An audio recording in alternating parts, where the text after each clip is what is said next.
যেখানে আমাদের even dinner পর্যন্ত করা হয়নি, কারণ ঢাকায় ছিলাম। কুমিল্লা যখন এসে যাত্রাবিরতি করলো তখন ৬টা প্লাস বাজে, তো তখন তো আলটিমেটলি আর কোনোভাবেই মানে ডিনারের টাইম নাই। তখন আমরা স্বাভাবিকভাবেই পরোটা খাইছি, পরোটা খেয়ে আসছি। তারপরে চিটাং পার হয়ে চকরিয়া আসতে আসতে আর তো বলে লাভ নেই।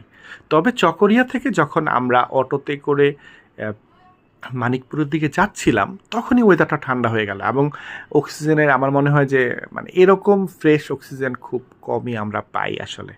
এবং মানিকপুর ঘাটে নামার পরে যখন ওদের রিসোর্টের বোটে উঠলাম তখন তো আলটিমেটলি বললাম না যে সমস্ত ক্লান্তি দূর হয়ে গেছে। তো যাই হোক, আমাদের চা হয়ে গেছে, এখন সেটা আমরা খাবো। পাহাড়ি লেবু দিয়ে চা।